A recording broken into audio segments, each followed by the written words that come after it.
आज की क्लास में हम लोग ग्लूकोज का साइक्लिक स्ट्रक्चर क्या होता है, आज हम उसके बारे में डिस्कस करने वाले हैं। ठीक है, तो देखिए सबसे पहला प्रश्न आता है कि हम लोग जो साइक्लिक स्ट्रक्चर है उसको पढ़ने की क्या आवश्यकता पड़ गई, आखिर क्या जरूरत पड़ गया कि हमको एक नया स्ट्रक्चर पढ़ना पड़ रहा है। ठीक है, देखिए अभी तक हमने जो भी स्ट्रक्चर पढ़ा है ना, उसको हम लोग बोलते हैं ओपन स्ट्रक्चर, है ना। उसको हम लोग कौन सा स्ट्रक्चर बोलते हैं? Open structure. ठीक है, तो ओपन स्ट्रक्चर में कुछ ना कुछ तो खामियां होंगी, लेकिन जो ओपन स्ट्रक्चर है उसमें कुछ ना कुछ तो खामियां होंगी।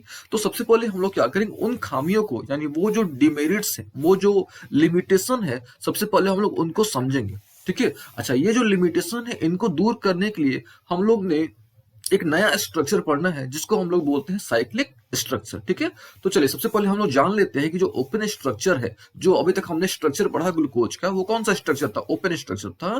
ठीक है, तो उसकी लिमिटेशन क्या क्या है। ठीक है, चलिए सबसे पहला पॉइंट से हम लोग स्टार्ट करते हैं। ठीक है, देखिए हम लोग जानते हैं अच्छे तरीके से कि भाई जो ग्लूकोज होता है हमारा, ठीक है, ग्लूकोज में कौन सा फंक्शनल ग्रुप होता है? अल्डिहाइड फंक्शनल ग्रुप होता है ना। हम लोग अच्छे तरीके से जानते हैं कि जो ग्लूकोज होता है उसमें कौन सा फंक्शनल ग्रुप होता है? अल्डिहाइड फंक्शनल ग्रुप होता है। ठीक है, तो अगर किसी भी कंपाउंड में, है ना, किसी भी कंपाउंड में अगर अल्डिहाइड फंक्शनल ग्रुप है तो वो कुछ टेस्ट जो है वो परफॉर्म करता है।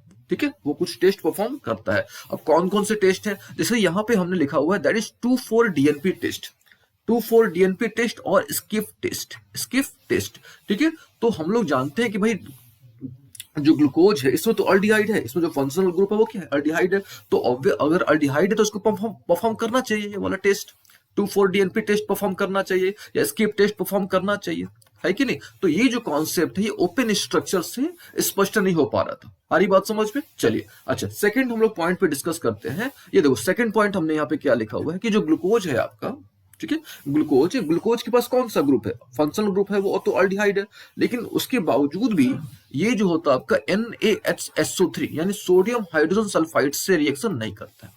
ठीक है, उसमें अल्डिहाइड ग्रुप है लेकिन उसके बावजूद भी ये जो है आपका सोडियम हाइड्रोजन सल्फाइड्स के साथ ही क्या करता है? रिएक्शन नहीं करता है। ठीक है, अभी हमने दो कॉन्सेप्ट क्लियर कर लिए, फिर से एक बार हम इसको रिपीट करते हैं कि हम लोग जानते हैं कि भाई ग्लूकोज के पास कौन सा है?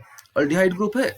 तो अल्डिहाइड ग्रुप है तो उस वो जो है वैसे कंपाउंड जिसके पास अल्डिहाइड ग्रुप होता है वो कुछ खास तरह के क्या करते हैं? टेस्ट परफॉर्म करते हैं। ठीक है, जैसे 2,4-DNP टेस्ट हो गया आपका, स्किप टेस्ट हो गया, लेकिन ग्लूकोज ये जो है टेस्ट परफॉर्म नहीं करता है। ठीक है, कब परफॉर्म नहीं करता? जब हम लोग ओपन स्ट्रक्चर की बात कर रहे हैं, है ना, हम लोग जो भी कंसीडर करके चल रहे हैं कि अगर हम लोग ओपन स्ट्रक्चर ड्रॉ करते हैं, ठीक है, हम लोग क्या करते हैं? ग्लूकोज का ओपन स्ट्रक्चर ड्रॉ करते हैं, तब ये कंडीशन आती है कि भाई ये जो है आपका 2,4-DNP टेस्ट और स्किप टेस्ट ये एक्सप्लेन नहीं कर पा रहे। ठीक है, सेकंड क्या प्रॉब्लम आ रही है कि भाई ये जो है आपका सोडियम हाइड्रोजन सल्फाइड से रिएक्शन नहीं कर पा रहे। ठीक है, किस फॉर्म पे? फिर से ये ध्यान में रखना है, ग्लूकोज का ओपन स्ट्रक्चर की हम लोग बात करें ना, ये सब जो है ग्लूकोज का ओपन स्ट्रक्चर की हम लोग बात करें। ठीक है, डिमेरिट से ग्लूकोज के ओपन स्ट्रक्चर की सब डिमेरिट है। ठीक है, तीसरी बात हम लोग देखते हैं। ठीक है, ये दो पॉइंट उम्मीद आपको समझ आ गया होगा। हम लोग थर्ड पॉइंट की बात करते हैं। देखो हमने पिछले क्लास में जब हम लोग ग्लूकोज के बारे में बात कर रहे थे हम लोग, तो उसमें हमने आपको एक ग्लूकोज का पेंटा एसीटेट फॉर्म के बारे में बताया था, है ना। हमने आपको ग्लूकोज के पेंटा एसीटेट फॉर्म के बारे में बताया था। वो पेंटा एसीटेट फॉर्म क्या होता है आपको ध्यान होगा, तो पेंटा एसीटेट फॉर्म ये था हमारा, दैट इज CHO फिर C double bond O CH3 whole 4। ठीक है, और फिर था आपका यहाँ पे that is CH2O C double bond O फिर CH3। ये जो था आपका, ये कौन सा फॉर्म था आपका? पेंटा एसीटेट फॉर्म था। किसका था? ग्लूकोज का। ये पेंटा एसीटेट फॉर्म था। ठीक है, ये जो था आपका ग्लूकोज का पेंटा एसीटेट फॉर्म था। ठीक है, अच्छा ये फॉर्म हमने कैसे प्राप्त करा था, हमने कैसे इसको डिराइव करा था? तो हमने क्या करा था ग्लूकोज का, ठीक है, आपको याद होगा तो हमने पिछले क्लास में इस चीज को डिस्कस करा था कि हमने क्या करा था ग्लूकोज का, ठीक है, जो ग्लूकोज है, जो ग्लूकोज का जो ओपन स्ट्रक्चर है उसका हमने क्या कराया था? उसका हमने एसिटाइलेशन कराया था, है ना। उसका हमने ग्लूकोज का हमने क्या कराया था? एसिटाइलेशन कराया था।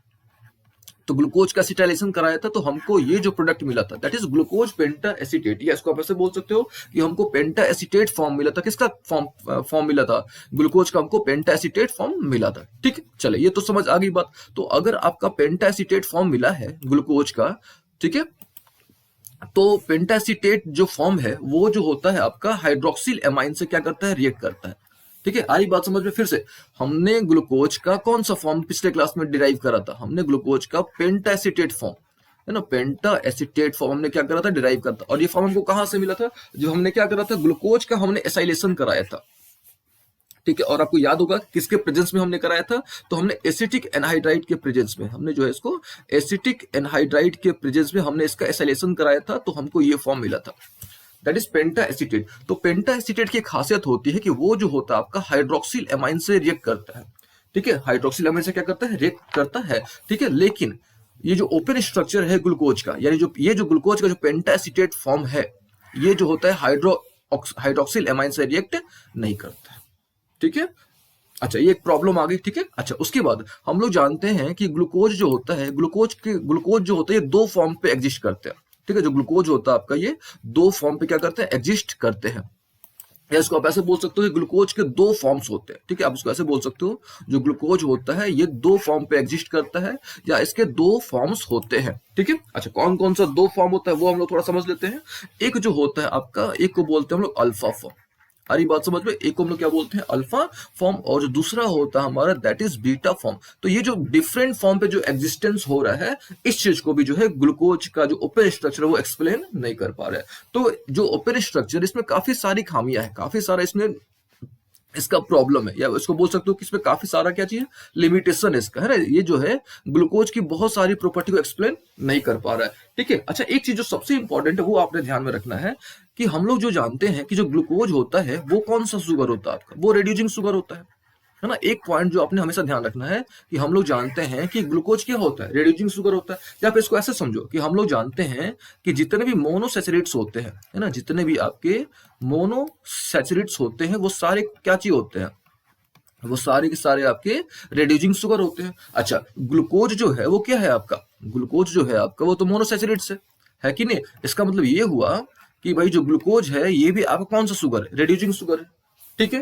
अच्छा, अब रिड्यूसिंग शुगर की क्या खासियत होती है कि भाई रिड्यूसिंग शुगर की खासियत होती है कि इसमें जो फंक्शनल ग्रुप होते हैं वो फ्री होते हैं, है ना। इसमें जो होता है रिड्यूसिंग शुगर में क्या होता है आपका, जो फंक्शनल ग्रुप होता है, पिछले क्लास में हमने डिस्कस करा था कि भाई रिड्यूसिंग शुगर का मतलब क्या होता है और नॉन रिड्यूसिंग शुगर का मतलब क्या होता है। तो रिड्यूसिंग शुगर में क्या होता है आपका ये जो फंक्शनल ग्रुप्स होते हैं वो क्या होते हैं, फ्री होते हैं, ठीक है। हमको पता है अच्छे तरीके से कि भाई रिड्यूसिंग शुगर में क्या होता है आपका फंक्शनल ग्रुप क्या चीज होता है, फ्री होता है, ठीक है। ये आपको भी अच्छे तरीके से पता होगा, ठीक है। अभी देखो, अब तो अभी हमने देखा, हमने एक रिएक्शन करके देखा था, हमने एक लिमिटेशन में देखा था कि भाई जो आपका हाइड्रोक्सिल एमाइन है, जो आपका हाइड्रोक्सिल एमाइन नहीं, यहाँ पे जो ग्लूकोज का जो पेंटा एसिटेट फॉर्म था, है ना, ग्लूकोज का जो पेंटा एसिटेट एसिटेट जो फॉर्म था वो हाइड्रोक्सिल एमाइन से रिएक्ट नहीं कर रहा है ना, वो जो है आपका हाइड्रोक्सिल एमाइन से रिएक्ट नहीं कर रहा है। जबकि पेंटा एसिटेट फॉर्म जो होते हैं वो हमेशा हाइड्रोक्सिल एमाइन से रिएक्ट करते हैं, ठीक है। लेकिन ग्लूकोज का जो पेंटा एसिटेट फॉर्म है वो हाइड्रोक्सिल एमाइन के साथ रिएक्ट नहीं कर रहा है। तो ये जो कॉन्सेप्ट है, क्योंकि रिएक्ट नहीं कर रहा है, तो ये इंडिकेट कर रहा है कि भाई जो CHO बॉन्ड है, सॉरी जो अल्डिहाइड ग्रुप है वो फ्री नहीं है, वो बॉन्डेड है ना, वो क्या है आपका बॉन्डेड है। तो ये जो है एक तरह से ये जो कॉन्सेप्ट है आपका रिड्यूसिंग शुगर वाला कॉन्सेप्ट है, इसको भी एक तरह से वायलेट कर रहा है। हरी बात समझ, इसको भी एक तरह से क्या कर रहा है, आपको वायलेट कर रहा है, मतलब इसको भी एक तरह से ये कॉन्सेप्ट को गलत कट कर रहा है, ठीक है। तो ये जो आपका काफी सारा इसमें प्रॉब्लम है आपका, ठीक है। जो ओपन स्ट्रक्चर है इसकी काफी सारी खामियां हैं, ठीक है। एक बार हम जितनी खामियां हैं इसको मतलब फिर से आपको रिपीट करते हैं ताकि आपको ध्यान में आ जाएगा, ठीक है। फिर से इसको एक बार हम समराइज कर देते हैं। सबसे पहला इसका क्या प्रॉब्लम है कि भाई ये जो है आपका कुछ खास तरह के टेस्ट, ठीक है, जैसे 2,4-DNP टेस्ट, है ना, 2,4-DNP टेस्ट और स्किप टेस्ट, ठीक है। स्किप टेस्ट ये परफॉर्म नहीं करता है, ठीक है। जबकि जितने भी आपके अल्डिहाइड ग्रुप्स होते हैं, वैसे कंपाउंड जिसमें अल्डिहाइड ग्रुप होते हैं वो ये दोनों टेस्ट परफॉर्म करते हैं, ठीक है। कौन सा टेस्ट है, 2,4-DNP टेस्ट। लेकिन यहाँ पे ग्लूकोज जो है, ग्लूकोज में अल्डिहाइड होने के बावजूद भी ये दोनों ये टेस्ट परफॉर्म नहीं करता, ठीक है। पहली पॉइंट ये। दूसरी पॉइंट, ये जो स्ट्रक्चर है आपका, यानी ये जो ओपन स्ट्रक्चर है ग्लूकोज का, ठीक है, ये ग्लूकोज के डिफरेंट फॉर्म्स के बारे में, ये ग्लूकोज के डिफरेंट फॉर्म्स के बारे में ये एक्सप्लेन नहीं कर पा रहा है, ठीक है। हमको कोई फॉर्म्स के बारे में पता नहीं चल पा रहा है, किससे, ये जो ओपन स्ट्रक्चर है, ठीक है। अच्छा, तीसरी पॉइंट क्या आ रहा है, ठीक है, जो ग्लूकोज का जो पेंटा एसिटेट फॉर्म है, ग्लूकोज का जो आपका पेंटा एसिटेट फॉर्म है, ये हाइड्रोक्सिल एमाइन के साथ रिएक्ट नहीं कर पा रहा है, ठीक है, हाइड्रोक्सिल एमाइन के साथ रिएक्ट ये हाइड्रोक्सिल एमाइन के साथ रिएक्ट नहीं कर पा रहा, जबकि जितने भी पेंटासीटेट फॉर्म होते हैं, ठीक है, अदर कंपाउंड के जितने भी पेंटासीटेट फॉर्म्स होते हैं सारे के सारे जो होते हैं वो हाइड्रोक्सिल एमाइन से रिएक्ट करते हैं। तो ये जो हाइड्रोक्सिल एमाइन से रिएक्ट नहीं कर रहा है, तो इससे ये पता चल पा रहा है कि भाई जो ग्लूकोज में जो CHO बॉन्ड है वो फ्री नहीं है, यानी जो अल्डिहाइड जो आपका ग्रुप है, जो अल्डिहाइड जो आपका क्या है फंक्शनल ग्रुप है, ये फ्री नहीं है।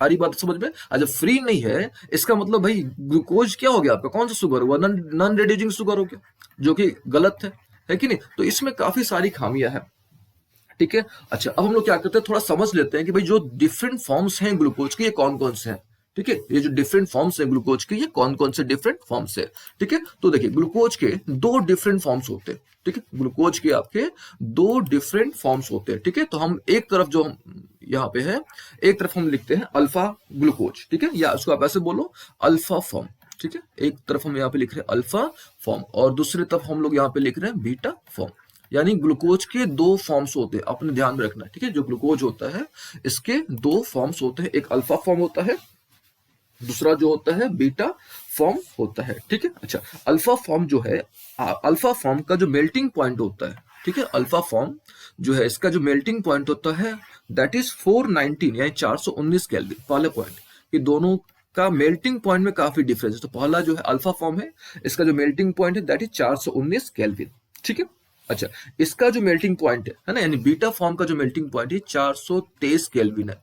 ये आपने ध्यान में रखना, पहला अंतर ये भाई मेल्टिंग पॉइंट का डिफरेंस है, ठीक है। अच्छा, अब सेकंड पॉइंट की हम लोग बात करते हैं, ठीक है। अब हम लोग क्या करते हैं, सेकंड पॉइंट और सेकंड क्या डिफरेंस है, यानी सेकंड डिफरेंस की हम लोग बात करें, यानी बनता कैसे है ना, यानी अल्फा फॉर्म बनता कैसे या बीटा फॉर्म कैसे बनता है, ठीक है। तो अल्फा फॉर्म जो है आपका, ध्यान से समझते हैं, ये कंसंट्रेटेड जो अल्फा फॉर्म होता है आपका कंसंट्रेटेड सॉल्यूशन ऑफ ग्लूकोज से बनता है ना, कंसंट्रेटेड सॉल्यूशन ऑफ ग्लूकोज से बनता है। यानी हम लोग क्या करते हैं, कंसंट्रेटेड सॉल्यूशन ऑफ ग्लूकोज को जब हम लोग क्रिस्टलाइज करते हैं, ठीक है, यानी आप इसको ऐसे बोलो, जब इसका क्रिस्टलाइजेशन किया जाता है, जब इसका क्या करा जाता है, क्रिस्टलाइजेशन किया जाता है, तब जाके आपका अल्फा फॉर्म बनता है। आ रही बात समझ में?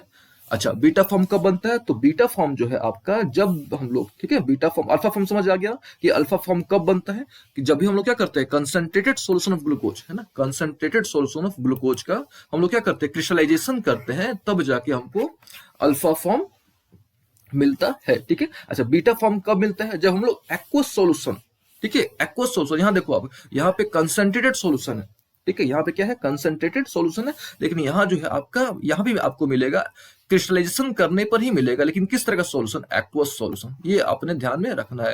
यानी अगर आपसे कोई पूछता है कि भाई बीटा फॉर्म कैसे मिलेगा, तो बीटा फॉर्म हमने बताना है कि बीटा फॉर्म जो है हम लोग एक्वस सॉल्यूशन के, बीटा फॉर्म जो है हमको, जब एक्वस सॉल्यूशन, किसका एक्वस सॉल्यूशन, ग्लूकोज का, यानी ग्लूकोज का जो एक्वस सॉल्यूशन है उसको जब हम लोग क्रिस्टलाइज करेंगे, या जब हम लोग उसका क्रिस्टलाइजेशन करेंगे, तब जाके हमको जो है बीटा फॉर्म मिलेगा, ठीक है। तो ये आपने ध्यान में रखना है कि दो फॉर्म्स होते हैं, एक अल्फा फॉर्म होता है, दूसरा बीटा फॉर्म होता है, और ये जो फॉर्म्स वाला जो कॉन्सेप्ट है, ये ग्लूकोज का जो ओपन स्ट्रक्चर है वो एक्सप्लेन नहीं कर पाता है, ठीक है। तो ये सब काफी सारी खामियां थी, इसीलिए एक नया कॉन्सेप्ट डेवलप करा गया, नया स्ट्रक्चर डेवलप करा गया, दैट इज साइक्लिक स्ट्रक्चर, ठीक है। तो अब हम लोग उसके बारे में डिस्कस करने वाले हैं कि भाई कौन सा स्ट्रक्चर, ठीक है, साइक्लिक स्ट्रक्चर क्या होता है, हम लोग उसके बारे में डिस्कस करेंगे, ठीक है। अच्छा, इसमें एक चीज और हम लोग यहाँ पे ऐड करना चाहेंगे कि ये तो ठीक है, हमने यहाँ पे एक चीज क्लियर कर दिया कि भाई ये जो है concentration of concentrated solution of glucose का जब हम लोग क्रिस्टलाइजेशन करेंगे तब हमको अल्फा फॉर्म मिलेगा, और जब हम लोग एक्वस सॉल्यूशन ऑफ ग्लूकोज का जब हम लोग क्या करेंगे, क्रिस्टलाइजेशन करेंगे, तब हमको बीटा फॉर्म मिलेगा, ठीक है। लेकिन कितने टेम्परेचर पे, लेकिन एक प्रश्न आ सकता है कि भाई कितने टेम्परेचर पे, तो अल्फा फॉर्म जो होता है आपका, ये आपको 303 केल्विन पर बनता है, ठीक है, यानी 303 केल्विन पर अगर हम लोग क्या करेंगे, कंसंट्रेटेड सॉल्यूशन ऑफ ग्लूकोज का अगर हम लोग क्या करते हैं, क्रिस्टलाइजेशन करेंगे, तब हमको क्या मिलेगा, अल्फा फॉर्म मिलेगा। आ रही बात समझ में? बीटा फॉर्म हमको कब मिलेगा, तो बीटा फॉर्म कब मिलेगा, तो जब भी हम लोग क्या करेंगे, एक्वस सॉल्यूशन ऑफ ग्लूकोज का हम लोग क्या करेंगे, क्रिस्टलाइजेशन करेंगे, लेकिन कितने टेम्परेचर पर, 371 केल्विन पर, ठीक है, 371 केल्विन पर। तो ये आपने थोड़ा ध्यान में रखना है, ठीक है, तीन बातें आपने ध्यान में रखनी है, ठीक है। अब देखो क्या क्या है वो तीन बातें हैं कि भाई पहले का मेल्टिंग पॉइंट का डिफरेंस है, ठीक है, दूसरा कितने टेम्परेचर पर बनता है, ये तो 303 केल्विन पर बनता है और ये आपका 371 केल्विन पर बनता है। उसके बाद आपने क्या ध्यान में रखना है कि भाई ये जो है कंसंट्रेटेड सॉल्यूशन ऑफ ग्लूकोज से बनता है और ये एक्वस सॉल्यूशन ऑफ ग्लूकोज से बनता है ना, ये जो है आपका एक्वस सॉल्यूशन ऑफ ग्लूकोज से बनता है। यहाँ पे आप हॉट बोल सकते हो, hot aqueous solution of glucose से क्या होता है, ये बनता है। चलिए ये तो हमने समझ लिया कि भाई दोनों में क्या डिफरेंस है, अल्फा फॉर्म क्या होता है और बीटा फॉर्म क्या होता है और क्या क्या कमियां हैं, यानी जो ओपन स्ट्रक्चर उसमें क्या क्या डिमेरिट्स है, उसके क्या क्या लिमिटेशंस है, वो हमने समझ लिया। ठीक है।